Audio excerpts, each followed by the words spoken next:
After a few days of rest to patch up wounds and go over thoughts, King Cecil has summoned his favorite group of adventurers back to his castle to explain an urgent task he feels the party can handle. King Cecil explains a great evil is brewing to the south. Cecil tells the party of a territory named Frostfall, a bitter cold snowy land where, for some reason, people call home. Cecil talks about a certain person in particular named Simon, whose evil magic is killing the people of Frostfall. Cecil explains more about Simon and that he is a lich. Reports from Cecil's scouts tell of Simon and two other strong beings have been causing chaos in Frostfall's settlements. Cecil tells the party if they are willing to help these people of Frostfall and put an end to Simon, the party will be greatly rewarded. Promises of magic items and a title will be given to each member of the party on their return to Rose Kingdom. A map is given to the party showing marked locations in Frostfall for the party to visit, with the last mark pointing to Simon's cave far in the icy mountains. Cecil begs the party to check the marked locations first to save anyone they can. After the party accepts, Cecil gives the party some winter gear and sends them off. Before the party leaves for Frostfall, a large bang is heard from outside the throne room doors. The door bursts open, and falling to the ground in an acid bubbly mess is one of the king's guards. A large tiefling walks into the room twirling a gun. He speaks out, saying he's here for the king's head. The tiefling then points two fingers at the party and shouts, "Kill them!" as three more smaller tieflings run into the room covered in blood of the king's guards. King Cecil shouts, "Ozark, damn you assassins! 50 gold to whoever slays that assassin captain!" Cecil will cast invisibility on himself and run towards the side door to watch as the fight starts. After the fight, Cecil comes out passing out a pouch of 50 gold to the party and will say thank you to my champions. He tells the party to be off as he looks towards the fallen soldiers. Cecil says, "Looks like I have some families to talk to." The party passes by some more corpses on the way out.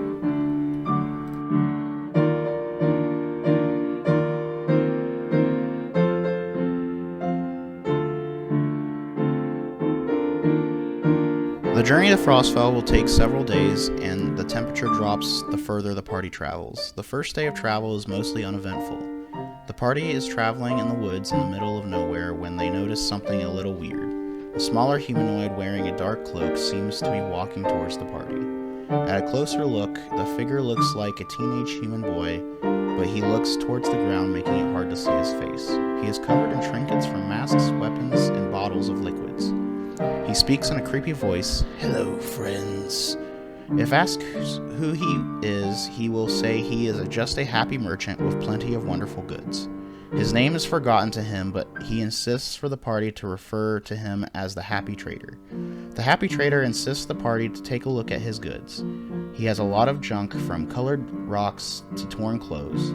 He also has common equipment to goofy masks and some healing potions. But what stands out from the rest of the junk is a few items that seem to radiate some kind of energy the party may be drawn to. These items are cursed and powerful. The Happy Merchant will not mention the items are cursed, however. The Happy Merchant is a true neutral individual who won't force the party to buy anything. If the party get a glance at his face, they will notice he is an undead. What the party won't know is the Happy Merchant is a revenant brought back to life with the goal of relieving himself of cursed items that haunted his mortal life. If attacked, the Happy Merchant says, "I'm not a smart idea," before disengaging and cast Pass Without a Trace on himself. If the party wish to buy things off the Happy Merchant, they can, and they can even barter with him. Items go for normal prices with exception of cursed gear. They sell pretty cheap, and the Happy Merchant will gladly trade items for them. He only gives one magic item per PC.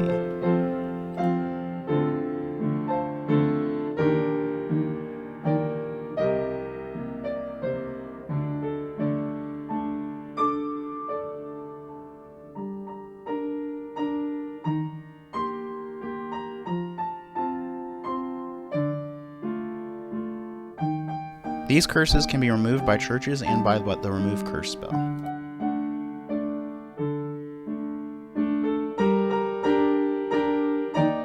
On the second day of travel, the party will notice the slow temperature drop.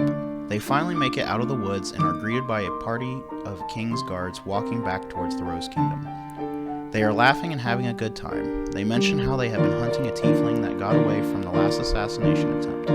They laugh some more, offer the party some food, then go on their way, as they give any tiefling PC a dirty look. Later that day, the party find the tiefling the group was hunting with broken legs and a gruesome blood stains as if he was tortured. On the third day of travel, snow starts to fall from the sky. The map shows the party are coming close to Frostfall. Howls can be heard coming from the far distance.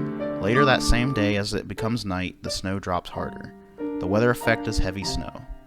When the party tries to rest for the night, they will be ambushed by 3 winter wolves if the wolves succeed on a stealth check. On day 4, the party find themselves at an ice wall cavern with a large crack in the center with a walkable path. The map reads that Frostfall is on the other side of the cavern. When walking through the cavern, loud snoring can be heard deep in the cavern. A large creature can be seen sleeping in the middle of a large circled area. This creature is an abominable yeti. Behind the yeti is a tied-up high elf girl who instantly notices the party. She looks sad, wearing rags as clothing. The elf motions her head as if she's telling the party to keep going. The party can try to rescue her or keep going, proceeding to Frostfall. If rescued, she will only speak in Elvish, for that is the only language she knows. She thanks the party and will say her name is Leafy. Leafy is a weak priest who can cast Cure Wounds 3 times. Leafy thanks the party again before saying she must go to Rose Kingdom. Leafy tells how Frostfall is infested with undead and she fears for her safety. Leafy tells how she hopes the king and other humans will take her in, for hers is long gone. She insists she will be fine on her own and runs off towards the kingdom. Walking to the other side of the cavern, exiting it, the party will see a town far down from a large hill they are on. The map says the town is the welcoming town of Frostfall. As the party examines the town from atop the hill, they will first notice a small zombie girl walking towards them. Further down, viewing the town, the party can see a darkly dressed man and a bunch of corpses lined up in the middle of the town. The man points his fingers as black stretchy lines come from his fingertips. The lines stretch to each of the bodies, reanimating them. None of the zombies will be hostile, even the girl zombie, they just appear to be hostile. Use the weaker zombie stat block for all zombies roaming in Frostfall. The party strike first if they choose when approaching the girl zombie. When approaching the town, if the cloaked man sees the party or is attacked, he screams about not letting anyone ruin his father's plans. This man is a young vampire warlock named Hector, and Simon is his patron/father. Hector will be hostile towards the party and will fight to the death. The zombies act normal, walking towards the party or in random directions, but never actually attack. Once Hector falls and uses his explosion ability, choose a player to receive the dark boon. After the fight is completely over, the PC with the dark boon falls to the ground in a seizure-like state. As they snap out of it, the dark boon now comes into full effect. Any living being who touches the player with the boon takes 1d10 necrotic damage. The PC with this boon, it also radiates dark energy as black inky hands are visible for a short moment before fading into the skin. This PC can also make unarmed strikes with that 1d10 damage. This boon can be cured by the high-level clerics back at Rose Kingdom. Any leftover zombies not destroyed drop motionless. About 6 bodies were raised before the party decided to intervene with Hector. No survivors will be found in this area.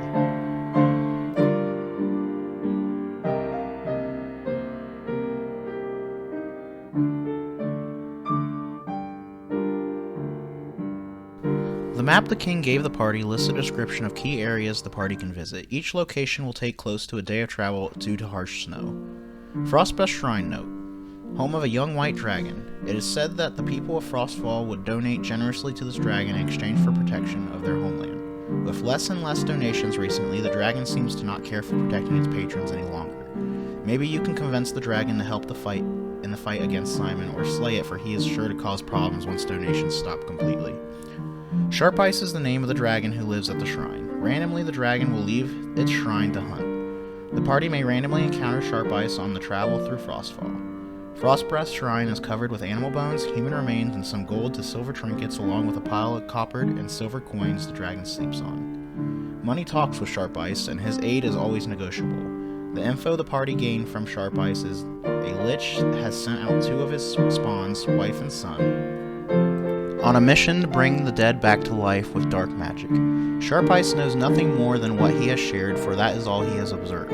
The PC with the most generous donation will receive one of Sharp Eye's teeth. Sharp Eyes freezes the tooth in an iron hilt with his breath, making the tooth into a dagger for the PC to use. The Dragon Dagger deals an extra 1d8 cold damage along with normal damage. Nicholas the Brilliant Mage's Hut Note. Nicholas is a hermit that lives by himself. His studies in the arcane may be able to help you in the fight against Simon. When opening the door to Nicholas's hut, the party will see a bunch of wet, damaged books. In the corner of the room is a bed with what looks like a frozen skeleton wearing a wizard hat, holding a fancy book laying in the bed. The floor has noticeable cracks in it, but looks good enough to walk on. The floor actually is not safe to walk on, and when examining the skeleton closer, everyone in the room must pass a DC 20 dex save or fall prone, sliding down as the floor breaks underneath them. They then make a 15 acrobatic check or take 2d6 fall damage on fail. The party find themselves in what looks like an underground tunnel. Looking at the skeleton and the book that fell with the party, they can assume Nicholas is dead and left his damaged spellbook behind. Most of the pages, like most other books, are too damaged to read except for the one near the back that reads, "The King is dead." A scroll of fireball falls out while skimming the pages along with a page with a drawing on it. The drawing is a very creepy sketch of a hollowed face being eaten by rats with glowing heads. The drawing is labeled Test 1 Failure. The monsters in the sketch are a bodock and a swarm of cranium rats.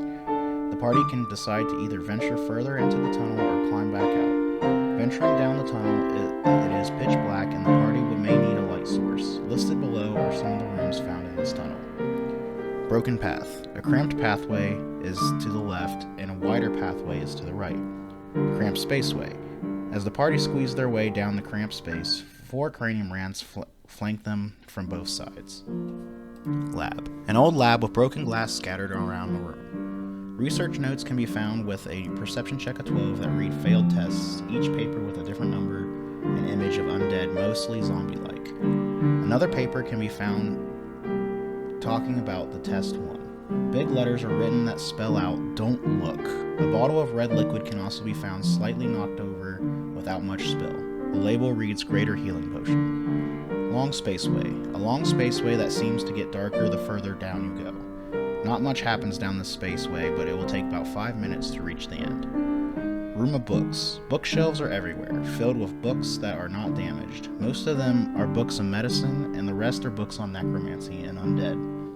With perception check of 10, the party will notice one of the shelves look like something is behind it, observing the scuff marks on the floor.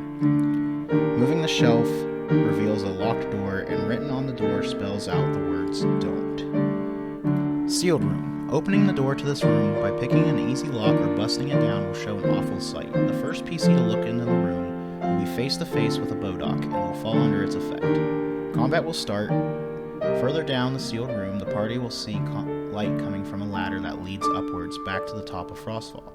A final book is sitting on the ladder labeled How to Kill a Vampire. This book shows the party all vampire weaknesses if not already known. Frostfall Clinic Notes. Frostfall Clinic is home of a Dr. Smith, and to those who are sick. The best chance at finding survivors would most likely be at Smith's Clinic. A small town surrounds itself around this clinic. When entering the outskirts of town, zombies will be lurking everywhere around the walls and to the entrance to the town. Again, they will not be hostile, but will appear to be. Screams for help can be heard coming from one of the center buildings that sounds like an older man. The screams are coming from the clinic, with more zombies surrounding it. Making their way in the clinic, the party will notice the man screaming up on the balcony. He is Dr. Smith and will beg the party to kill the undead below him. Once he feels safe, he tells the party it's too late for the people in this town. He states his people have turned over the last cold night. Smith hands a PC a weird gift, a music box that plays a sad, slow tune. Smith explains how he was hunting for survivors much like the party, and the only way he made it out of Frostfall's burial site was due to the music box. The undead of Frostfall enjoy the tune, and it will paralyze them for a brief moment. Smith also explains of the terrible monster that seems to live at the burial site. The music box could stun the creature for a few seconds before it seems to be immune to the effect. One of the kids from this clinic came across this box one day and brought it to Smith before the outbreak.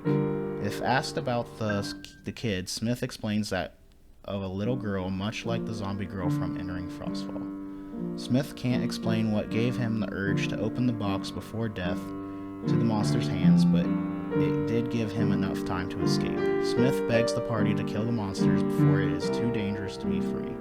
Smith will stay at the clinic and will board it up as the party get ready to leave. He sends the party off saying any survivors found are welcome here. The music box belongs to Simon's daughter, the zombie girl from the start of Frostfall. Simon enchanted the music box to make undead easier to contain for his failed experiments. The undead of Frostfall are completely stopped when the music is played except for higher level undead. High level undead are paralyzed for 1 round and will be immune to the box for the following 3 rounds. Frostfall Burial Site Notes, a cemetery of the dead, survivors unlikely. When the party reaches the burial site, the undead seem to be acting strange. They keep hitting what looks like an invisible barrier. The party will notice they cannot walk any further. If the barrier is attacked, it will go down when 10 damage is dealt to it, making the path walkable once more. Walking further down into the burial site, the party will notice a giant mummy lord roaring at the sky, not noticing the party. The mummy walks in the opposite direction of the party. This is a really dangerous fight if the party wishes to partake. If won, the mummy turns to dust, leaving behind a piece of paper that reads, "Failed experiment, must contain." The party won't know, but Simon put up the barrier to prevent the mummy lord from escaping. Frozen Lake Notes, another small town near a frozen over lake, survivors possible. When entering the town, the party will notice, other than the normal undead zombies, not much is different from the other areas other than a giant frozen over lake off in the distance. A woman can be seen waving the party down in the middle of the lake.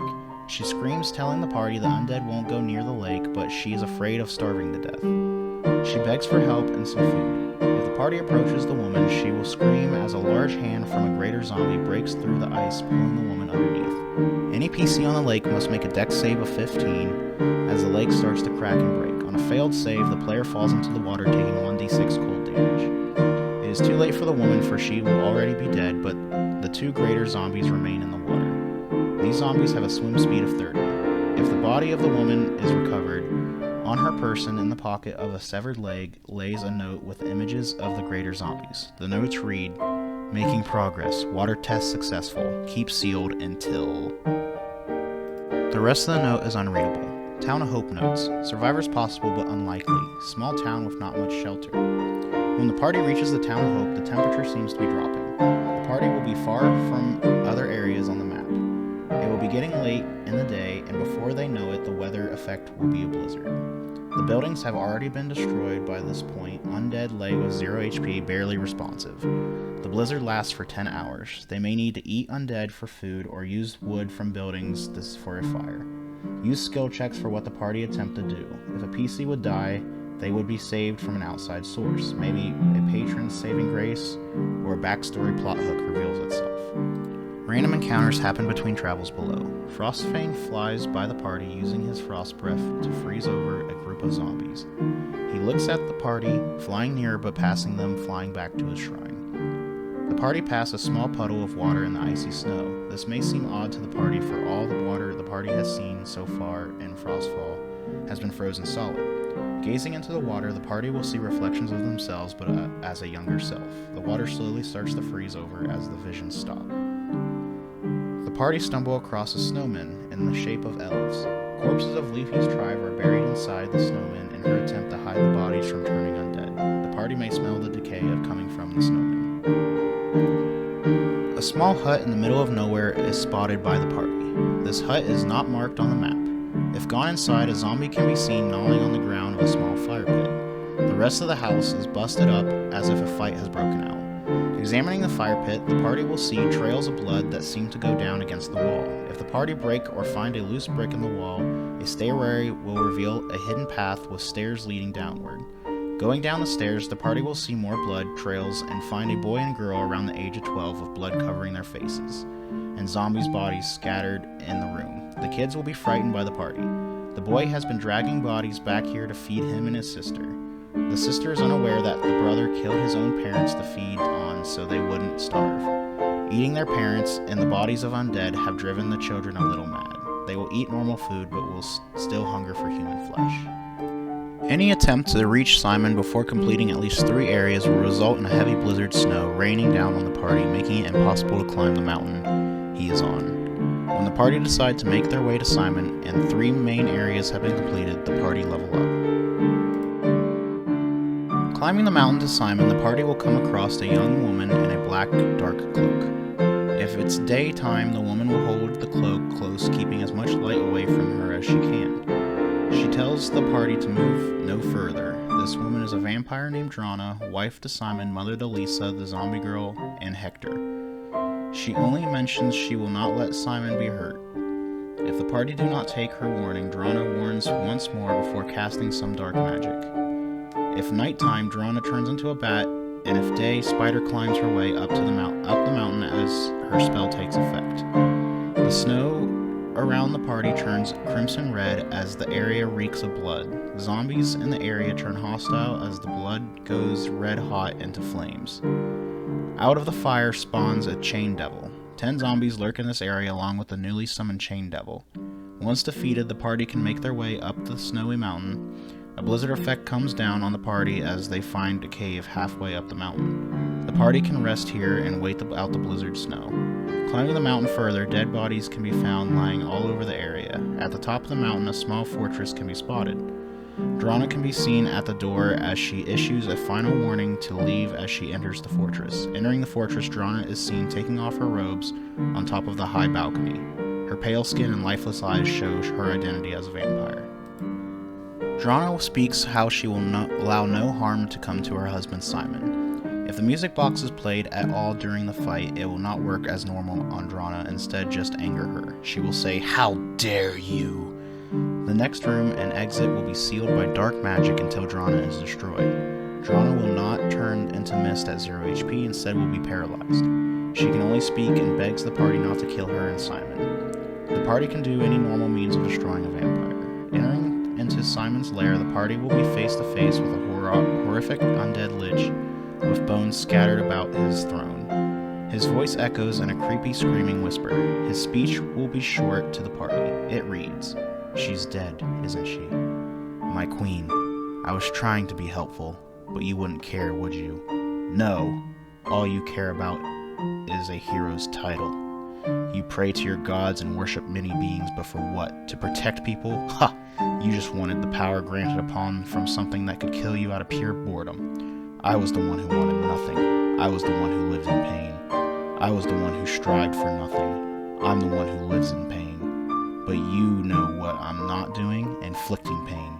Tell me, have you seen my undead hurt anyone? You killed my wife, my son, my daughter. You took all I had left, so do it. Finish the job."